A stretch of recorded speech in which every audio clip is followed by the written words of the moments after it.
number one experience I had was I was teaching in high school at Dublin High School, freshman class. I had a 4'5" kid tell me, "Coach, I'm gonna be a basketball player." I said, "Okay, that's what's up." He's like, "Yeah, I'm gonna make it to the NBA." I said, "That's what's up, bro." I said, "All right, man. Hey, write your names out on this piece of paper and everything like that." "Coach, how do you spell my name?" I said, "Oh my God." I said, "It's gonna be a long year, brother. It's gonna be a long year."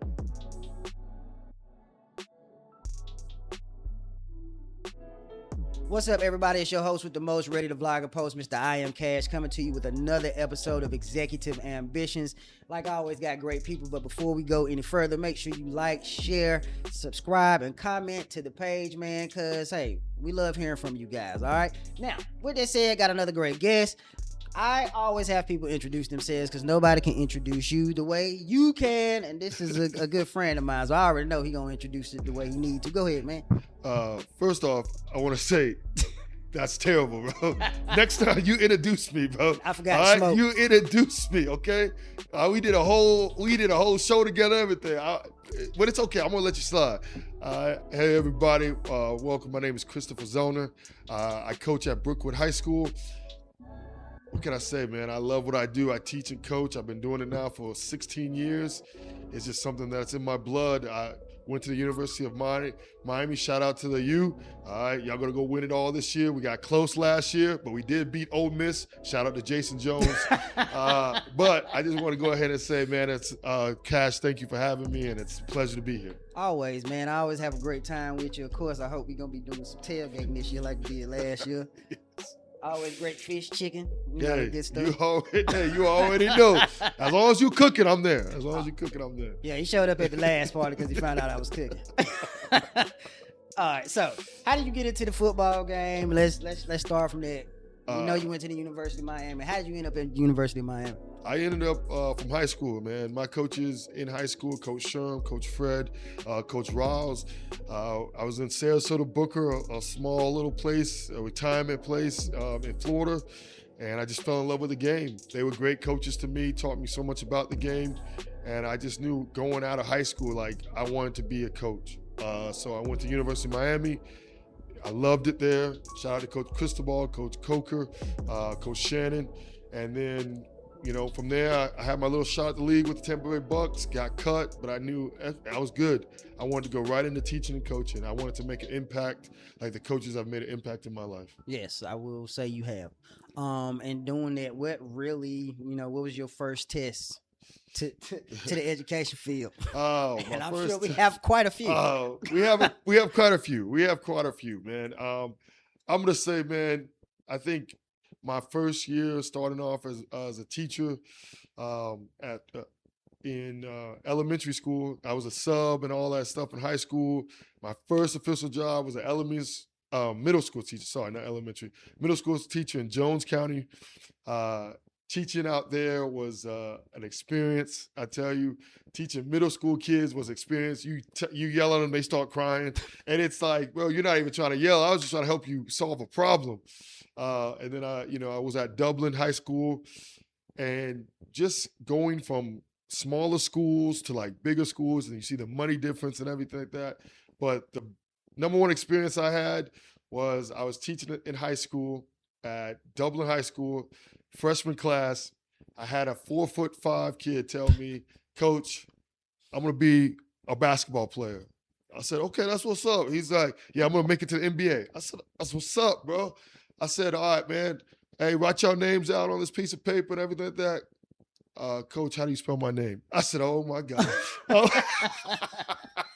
I said, "It's gonna be a long year, brother. It's gonna be a long year." But no, I've had a great experience coaching and teaching now for, like I said, 16 years. So it's all good, man. That's what's up.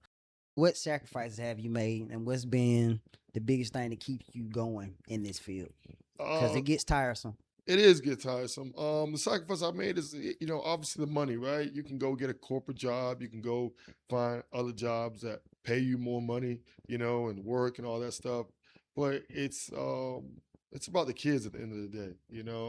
Yeah, I've sacrificed a lot, put my money into a lot of these kids, making sure they ate, making sure they have rides. All the coaches do. You talk to any coach in high school, any teacher in high school, the amount of money they put into their kids, I think is just astronomical, Yeah. because they love them. You have to love what you do, to do, to be a teacher and to be a coach in high school. You have to love it, because if you don't, you're just not going to last long. So Yeah.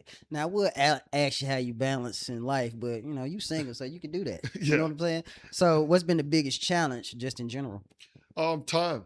During the Never season, enough time. Yeah. I don't have any time during the season. You never do. After the season, you always start preparing for next season, so you really don't have no time, because you making sure kids are good, grades are good. Then you got to try to find time for yourself. And I have a little girl that lives in Miami, so making sure I spend time with her. Yeah. Parents are getting older, but it's just the time, like finding ways to manage your time to get everybody right, and then also spend time for yourself. So Yeah. that's been the hardest thing. So what's been the biggest lesson you learned? Only got a couple more questions, and we about to get you out of here. Biggest lesson that you've learned thus far? Biggest lesson that I learned is that you never know who's watching you. And one thing, like these kids, as you teach kids and everything, somebody's always watching you. Somebody's always trying to find, like, kids are smart, so smart. Like, adults don't give kids credit. And No. you got to remember, when you're a kid, like, you didn't know everything, but you watch people. You watch when an adult was like, I got your back, or I'll look out for you, or something like that. And then you're kind of always watching to see if that's true or not. I would say a lot of the kids watch what I do, watch what I say, and I try to really be hard about a man of my word. If I say I'm going to do something, I'm going to do it, because a lot of kids don't have that in their lives. So if I say I'm going to show up for a kid for a dance show, a baseball game outside of school, I'm going to show up. I'm going to show them that I support them and I care about them, because I'm not going to say it if I don't mean it. Yeah.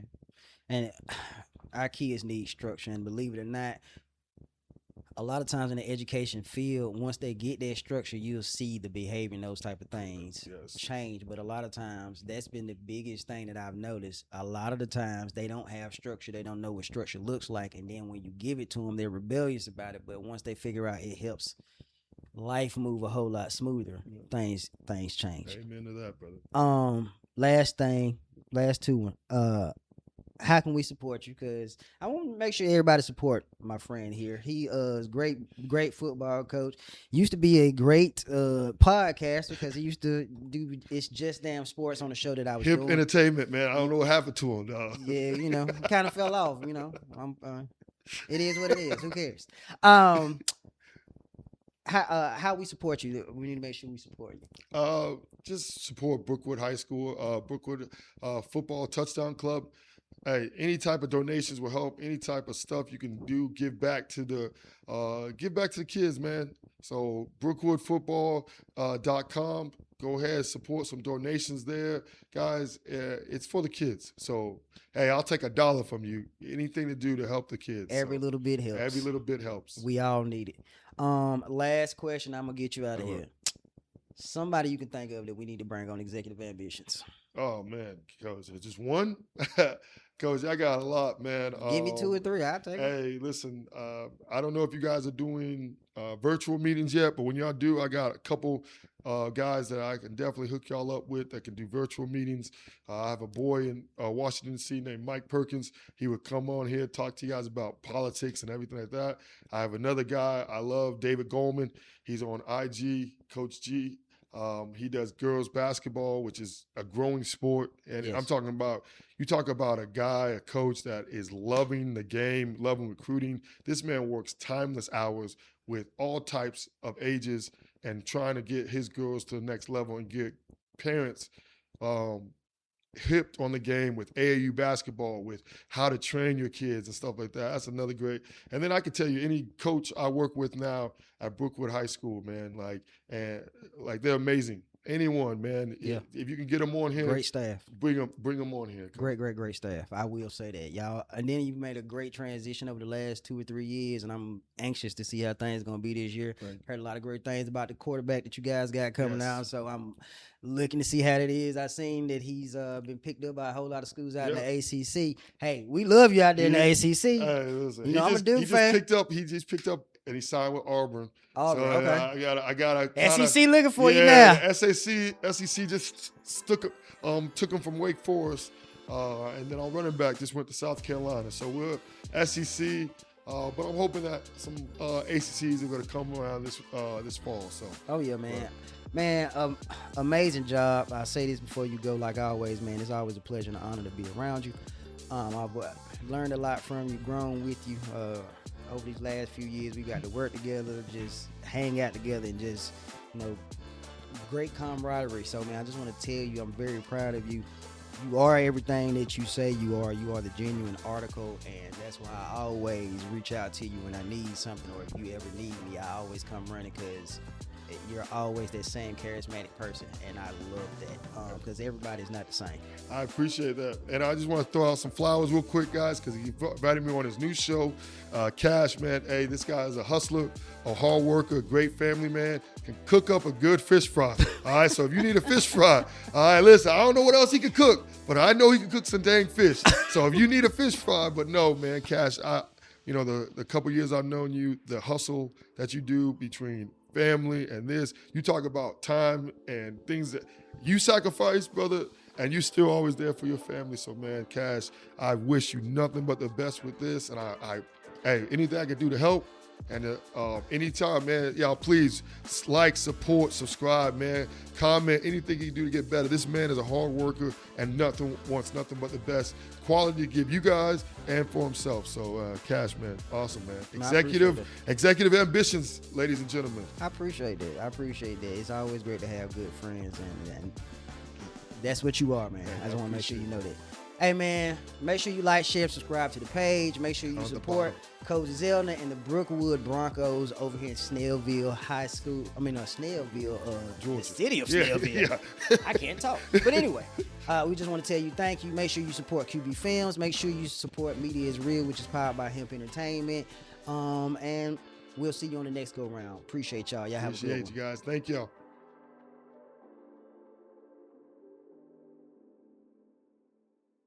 I was really kind of thrown in.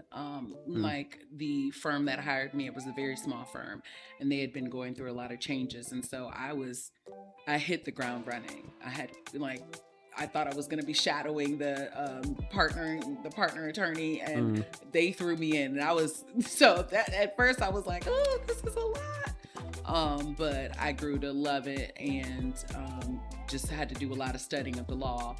And I was a little familiar with some of the, legal procedures due to my internships. So that helped as well. Yes.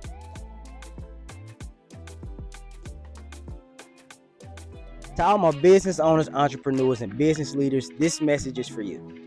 Be sure to sign up for the Executive Ambitions Business Spotlight Series. Now, this is a business series that highlights your brand and takes it to the next level. For everyone that partakes in the Executive Ambitions Spotlight Business Interviews, you will receive free access to the Executive Ambitions Business Club.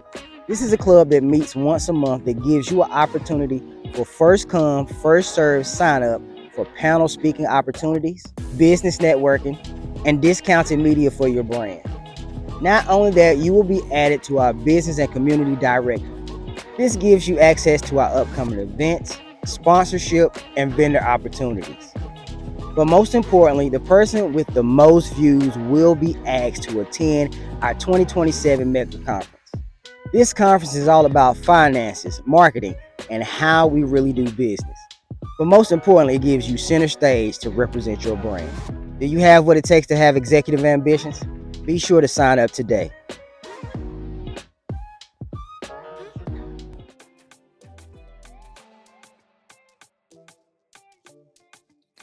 What's up, everybody? It's your host with the most ready to vlog and post, Mr. I Am Cash, coming to you with another episode of Executive Ambitions. Like always, one of the best business series out here in the Atlanta metro area. Make sure you like, share, and subscribe to the page, and make sure you comment. I love, looking at some of the great things that y'all say, and some of it's just funny. So, just put it down. I love it. Now, in doing so, I have another great guest. And we go back, but like always, I like for everybody to introduce themselves because nobody can introduce you like you. So please introduce yourself. Oh yeah, and this is your camera because I don't want you to be looking crazy. Look, I'm like in these streets. Hi, my name is Zipporah Tillman, and I am an attorney, and my primary area of focus is juvenile law and child welfare and a little bit of family law. Okay. Now, let's start from the beginning. How in the world I did know. you become a family law attorney, and who would want to get into this field? And especially, I'm an educator, so I can only imagine the stuff that you got to deal with. Yeah. So funny enough, initially, I wanted to be a social worker. And my aunt, she's a social worker in Virginia. And she was like, you're not going to do that. She was like, you're not going to do it. But let me introduce you to our attorney that works here. And I was familiar with being an attorney and being a judge, even at a young age, just seeing the criminal TV shows and stuff. So that's kind of how I got involved. And I would intern at like various agencies like Family and Children's Services and like adoption agencies. And then I said, I do want to go to law school. So once you got past law school, what was the first job and entry point that you got into, and what did you expect? Okay, so the very first job, I did do briefly, I worked for the public defender's office in Augusta. I did a fellowship there, but my very first, I guess, big girl job was working for Family and Children's Services in Georgia, where I represented the social workers in court on foster care cases, mostly. So, like, when did you decide I'm all in for this? Oh gosh. Honestly, I think it was interning, in high school and in college. I also did a little bit of advocacy work when I was going from, I was studying for the bar exam and waiting for an official job. I did some advocacy work with kids in foster care as well. So I think just doing the internships, yeah. Now, after you got into that entry point, like, what was your big test when you first got there? What was the thing that tested you? You was like, I don't know if I want to keep doing this or not. I mean, I was really kind of thrown in. Like the firm that hired me, it was a very small firm, and they had been going through a lot of changes, and so I hit the ground running. I thought I was going to be shadowing the partner attorney, and they threw me in. And at first I was like, oh, this is a lot. But I grew to love it, and just had to do a lot of studying of the law. And I was a little familiar with some of the, legal procedures due to my internships. So that helped as well. It's always great because for every lawyer, they had the same exact story. I got my friend, shout out to Reverend Chance Lynch. He works with Ben Crump over there in North Carolina. And same thing with him. He was like, man, I ain't know they were just gonna throw me out here like that. And it's just like, hey, when you get to court, hey, let's go. We don't have time for that. Yeah. And he was like, yo, it opened my eyes to a whole lot of stuff. Yeah. Like, I gotta be prepared. Yeah. So I don't know how y'all do that. So when did you really get locked in and just say, hey, we doing this? And when did things really? What was your first thing that you was like, man, this is getting really, really real? Okay. So I got locked in, I think, one, student loans. Ugh. Hopefully. I'm like, I know with this administration, but I'm like, Lord, I need these paid. And then when I switched from, I'll say this, I switched from private practice to government. Yeah. And I think with that helps me to be locked in because of benefits. Yeah. Because it's hard out here with private practice. I basically was self-employed, honestly. The firm that I worked for, we were hourly basically. And, I had to pay for my own insurance and all of that. But I will say I wanted to, I had spent 3 years at that firm where I represented the case managers for DFACs, and I was getting like kind of tired and burnt out, but there was a sibling group that when I had started, there were 2 kids that entered into care.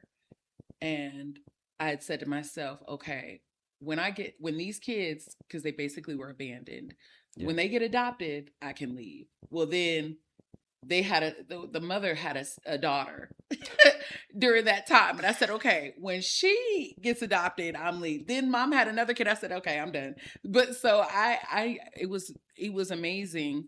Unfortunately, it did take 3 years, but to see that process from literally the first day of court to when they were adopted. Yeah. Yeah. I can only imagine the stuff that y'all have to deal with and just. Yeah. And there's another thing.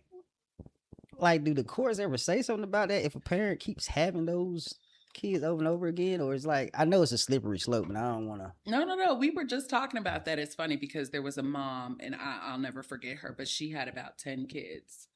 And every time she had a child, they came into care, and the judge asked her, it's not funny, but the judge asked her, like, when are you going to stop having kids? And she said, when y'all stop taking them away.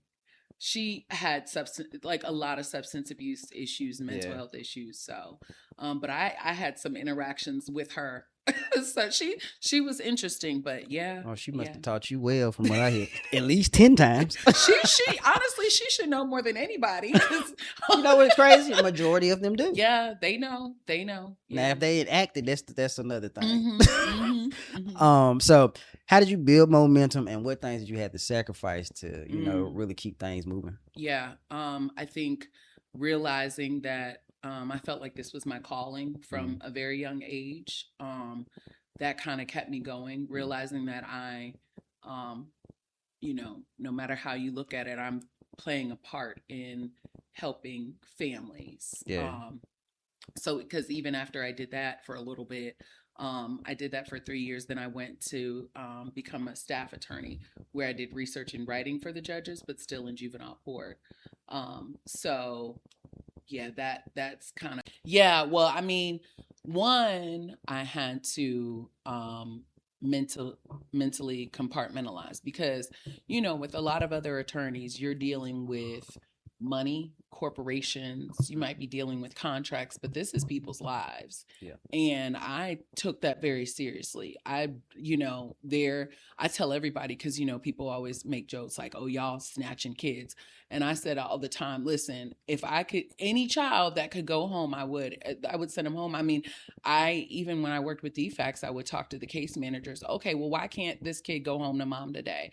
Or why can't they at least have more visits? I said, I don't know. I didn't want nobody's kids. The main goal for me was to make sure that these families were reunified either with their biological parents, their family members, grandma, aunties, or, adoption, if that was the last. And then even with that, giving them to other, relatives, that's a lot because it's like a shock because it's not like you're preparing for a baby. You just getting a child. The grandmas. Yeah.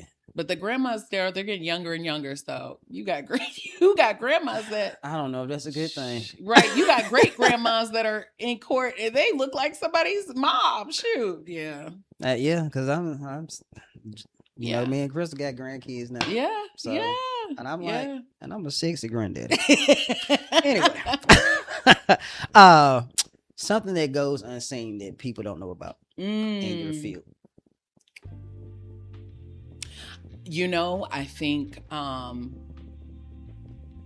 think what I'll say is the unseen part is the actual the reason why the case started. Yes. Because you hear it on the news, but to see the body cam footage, to see the photos, that's different.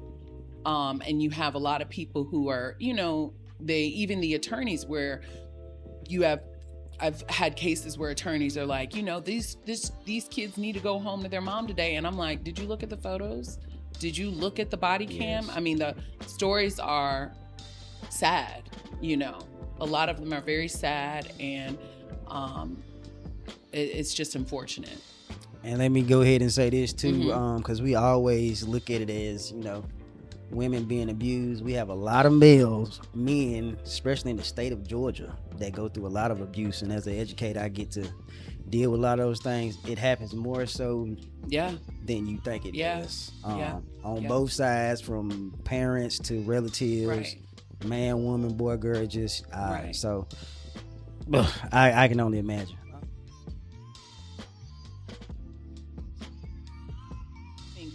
There were, I mean, I was still in the child welfare field, but there were a lot of unrealistic expectations placed on me. My boss, I loved my boss, but there was a lot that was required from me, and Yes. I had to leave. Because otherwise I would have been, I was at the point where I was like, I'll just find some job. I'll find an office job somewhere. I'll be a manager somewhere. Yeah. I'll get out of the law altogether. And in order for me to still stay on the path, I kind of had to pivot.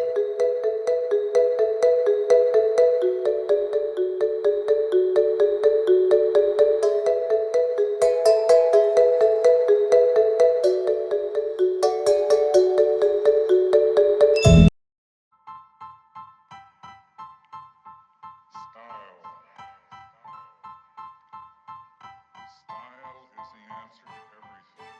A fresh way to approach a dull or dangerous thing. To do a dangerous thing with style is what I call art.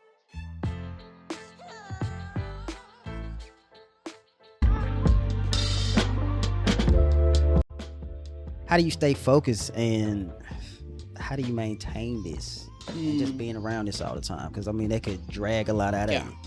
Yeah. So one of the jobs that I had,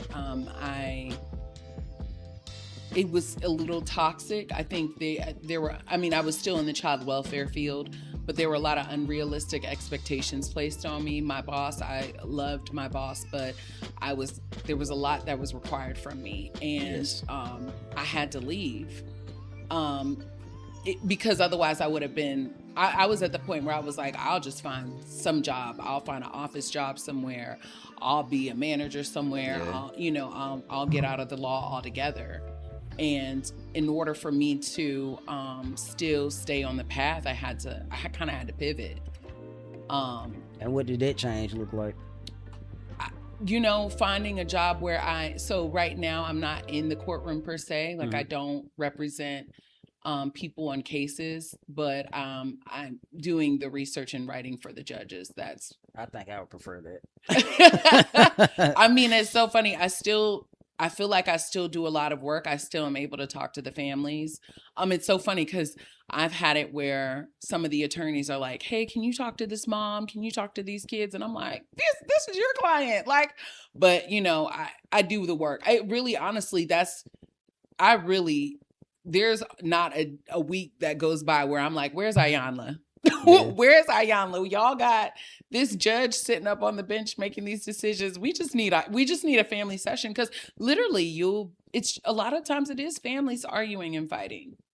And in my case, over children or over, Yeah. different things like that. Yeah. Hardest lesson you've learned?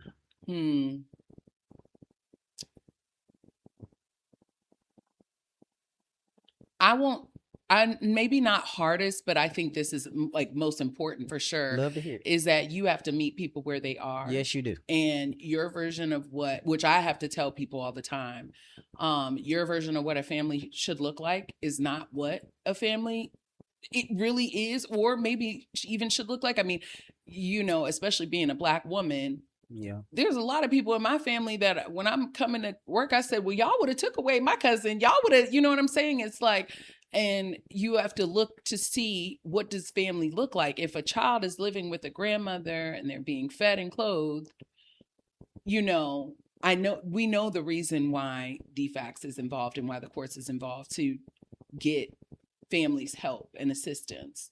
But at what cost to the child? And you know what makes me mad too? Because like even in today's economy, who can afford what we got out here in the economy? Right. Like with gas, food, and all that type of Correct. stuff. So, it's hard to maintain. So you're doing the best you can, and you have somebody come in and tell you, hey, you're not doing the best you can, even though you're not providing a situation that puts me in a better light. So, oh my God. No, I think we talk about that a lot. That's stressed, and people don't realize that poverty is not in it, but it's not.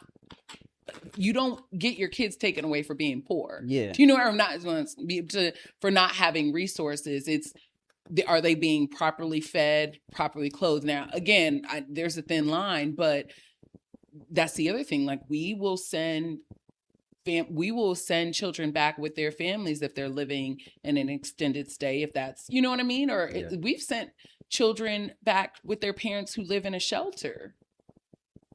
I mean, because at the they're same being time, clothed. at the same time, you don't have the proper place to house them and do all those other things too. Right. So we got that's right. And especially in Georgia. Yeah. So that's the other right. Because where are they caveat. gonna go? Mm-hmm. Yeah. Yeah.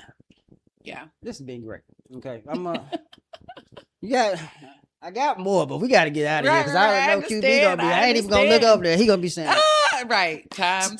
Okay. Last two questions. Okay. How do we get in contact with you? Because business wise, somebody might need your services or you know your attorney's your office. So where do they need to find you? You can give them social media, email, whatever. I'm on LinkedIn. I don't necessarily have a like a professional social media account, but you can find me on LinkedIn, Zipporah Tillman. Okay. And look, people ask me all types of stuff, and I am if I don't know the answer, I can definitely try to direct you to the right path. But yeah, that's what's up. And the last thing before we go, give me somebody you think should be on the next episode of Executive Ambitions. Ooh, like Atlanta based? It can be. Well, let's see. Can they get it? Can you get here? Is the question. Look, right. Maybe a musician. I'll take it. A good musician. I'll take it. That's still business. That's his business. Yeah. Look, I'm thinking T.I. Is that too big? Yeah, it might be. I already know T.I. ain't coming. T.I., man, I would love to have you. You know what I'm saying? Maybe so. Expeditiously. A local, you know. Well, when you get home, I need you to text me so I can find out. I will. We still waiting on that person. She gonna let me know when she get home. You know what I'm saying? But in doing so, I've known you a lot of years. Yes. So I just want to make sure that I tell you this. Very proud of your success. Oh, thank you. I get to see you around town because sometimes me and her. We see her. We end up seeing each other. Yeah, we do. She's like, what you doing here? What you doing here? So, like. And apparently we must be in the right places because again, we doing great things. Right. Y'all thought we was doing something. But in doing that, I do want to tell you, like, I'm very proud of you. You've been very tight on this career. Oh yeah. For a long while. Yeah. She has the serious face, so I don't want y'all to think that that's her attorney face. Right. One of the sweetest people you will ever meet. I appreciate it. You are one of the sweetest people you ever meet. And I love your wife. I love her. See, everybody love my wife. They ain't say nothing about me. I love you too, Cash. It's too late. Anyway. But even with that, you have been consistent. And then when I say work hard. Because when she breaks, she break. I see she on a whole nother coast of the world. Like, that's how you that's how you. I ain't mad at you. I'm trying to get So I just want to tell you, man, keep doing amazing things. Oh, thank you. You too. Amazing insight on what you got going on. And again, to people who need these type of services, make sure you look up Miss Zipporah Tillman on LinkedIn. And not only that, make sure you support her. Support her in any way she need, and she can probably answer any and every question when it comes to this thing. So with that said, again, I want to tell you thank you so much. Thank and keep grinding. Thank you. All right, now. With that said, I need you to make sure you like, share, subscribe to the page. Make sure you support Media is Real Inc., which is powered by Hemp Entertainment. Make sure you support QB Films, who engineers all this great stuff and has me looking immaculate, of course, even though I didn't want him to. But I appreciate him. On top of that, man, we just want to make sure to all and everybody that has a business or you're an entrepreneur, make sure you reach out to us, man. We want to hear about your amazing story because nobody can tell it like you can. With that said, again, Mr. Poor, I appreciate you. Thank you. Oh, yeah. Hey, man, y'all take care. We'll see you on the next go round.